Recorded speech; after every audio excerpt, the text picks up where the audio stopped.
तमाम देखने और सुनने वाले दोस्तों को अस्सलाम वालेकुम। नाज़रीन ग्रामी, ओशन गेट के टाइटैनिक सबमरीन ने अपना सफ़र कनाडा के सेंट जॉन पोर्ट से शुरू किया। जिस लोकेशन के अंदर इसे ओशन के अंदर डाइव करना था, ये लोकेशन सेंट जॉन पोर्ट से 700 किलोमीटर दूर नॉर्थ एटलांटिक ओशन में थी। नाज़रीन ग्रामी, इसी पॉइंट पर ठंडे पानी के नीचे ओशन की गहराइयों में टाइटैनिक का शिपरेक भी मौजूद है। सैटरडे 17 जून 2023 को ये सफ़र शुरू किया गया और प्लान के मुताबिक अगले दिन संडे को टाइटन को पानी में उतारा जाना था। आपको यहाँ बताते चले कि डाइव से पहले टाइटन में एक मसला नोट किया गया था, लेकिन उसके बावजूद भी अपनी जान दांव पर लगाकर इसको ओशन में उतार दिया गया। वो क्या मसला था और आखिर पता होने के बावजूद भी ये खतरा क्यों मोल लिया गया? नाज़रीन ग्रामी, इस सफ़र में टोटल 5 लोग मौजूद थे। इसमें एक्शन एविएशन के फाउंडर हर्निश हार्डिंग भी मौजूद थे। इन्होंने जेफ बेजोस के साथ स्पेस में भी ट्रैवल किया। दूसरे नंबर पे स्टॉकटन रश, जो ओशन गेट के CEO भी थे।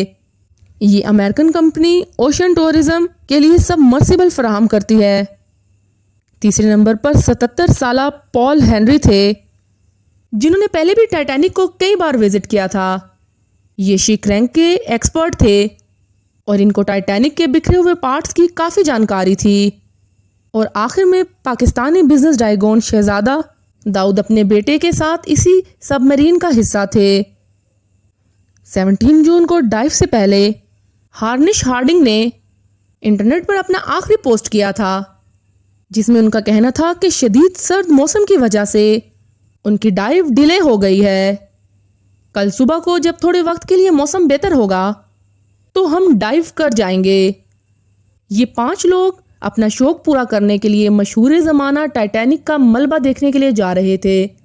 1912 में डूबने के बाद अगले कई साल तक इसको तलाश करने की कोशिशें जारी रहीं, लेकिन अटलांटिक ओशन की हार्श कंडीशन के बायस ये काम इतना आसान नहीं था। फिर 1985 में जाकर आखिरकार ओशन फ्लोर पे टाइटैनिक का मलबा मिल गया।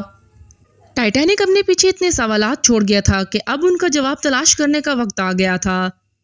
दर्जनों एक्सपेडिशन अरेंज किए गए, जिसमें अलग अलग कंट्रीज के एक्सपर्ट और रिसर्चर्स ने टाइटैनिक शिपरैंक की तरफ दौरा किया।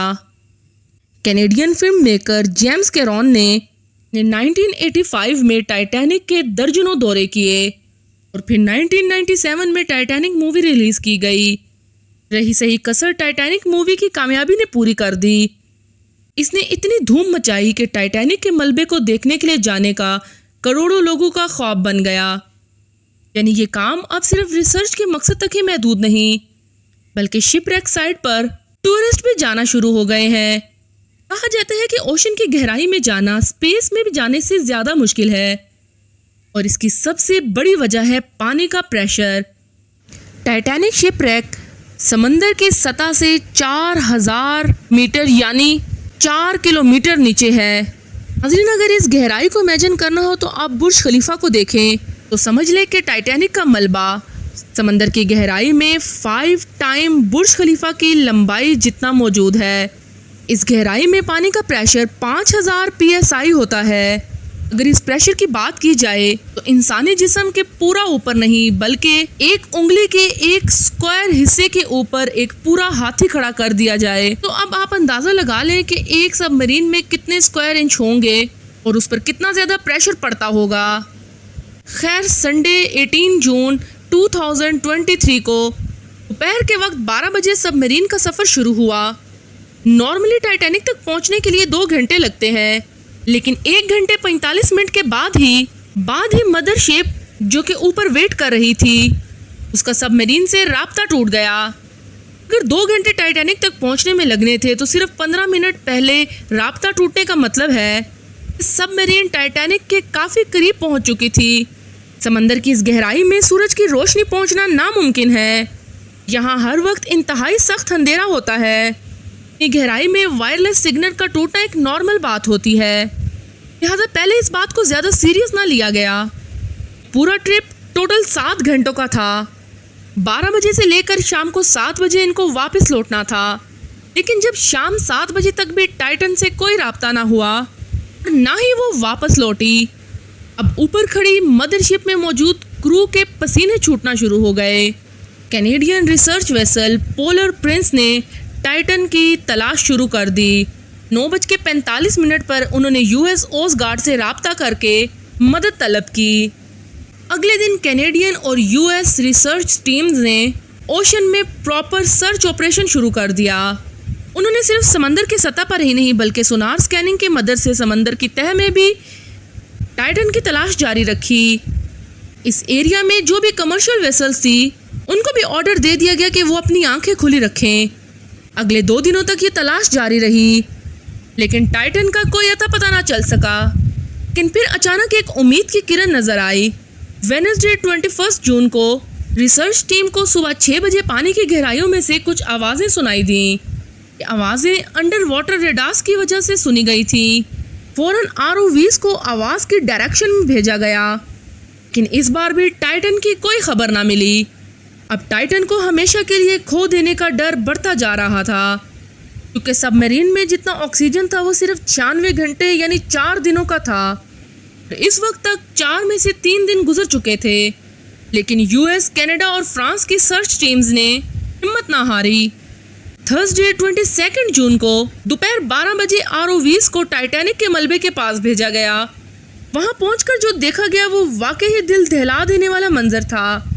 3:45 PM पर आरओवीज जो कि टाइटैनिक के मलबे के पास पहुंच चुकी थी, उसने टाइटन की दुम का एक हिस्सा टाइटैनिक से सिर्फ 1600 फीट दूर पड़ा हुआ देखा।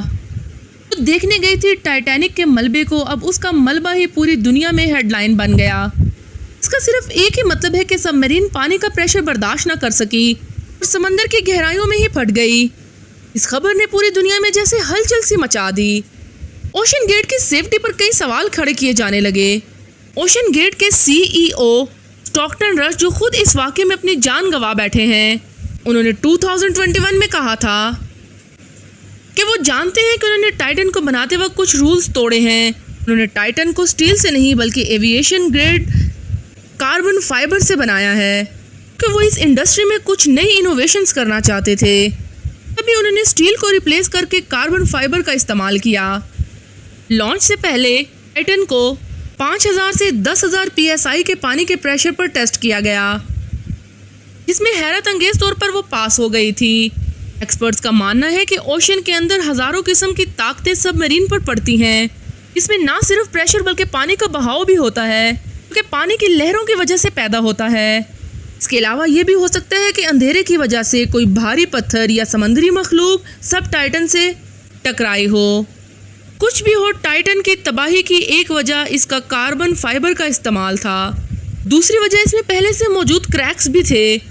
जी हाँ, टाइटन सबमरीन 2019 में कार्ल स्टैनले नामी एक बिजनेसमैन को ही लेकर गई थी, और उस वक्त भी उसको ओशन गेट के CEO ही ऑपरेट कर रहे थे। कार्ल ने बताया कि उस सफ़र के दौरान जब वो नीचे जा रहे थे, उनको टाइटन की बॉडी में कुछ क्रैकिंग महसूस हुई थी। फिर उस वक्त उन्होंने इस आवाज़ पर ज़्यादा ध्यान न दिया कि उनको ओशन गेट के CEO, जिन्होंने खुद ये सबमरीन डिज़ाइन की थी, उन पर पूरा भरोसा था। इस हादसे के बाद उन्होंने CNN को बताया शायद वो आवाज़ इस बात की वार्निंग थी कि टाइटन की बॉडी पानी का प्रेशर बर्दाश्त नहीं कर पा रही। अगर ये बात सच है तो इसमें कोई शक नहीं कि टाइटन की बॉडी में पहले से क्रैक पड़ना शुरू हो गए थे। 2018 में ओशन गेट के एक एग्जीक्यूटिव ने टाइटन की कार्बन फाइबर बॉडी के खिलाफ आवाज़ उठाई थी। उनका कहना था कि ये मसला सबमरीन के फटने से चंद सेकंड पहले ही पता चलेगा, और ऐसा ही हुआ। जिस गहराई में टाइटन फटी है, एक्सपर्ट्स का कहना है कि उसको फटने में 0.3 सेकंड्स लगे होंगे। नाज़रीन, उम्मीद है कि आपको हमारी ये वीडियो पसंद आई होगी। वीडियो के आखिर में हमारे चैनल को सब्सक्राइब और वीडियो को लाइक करना ना भूलिएगा।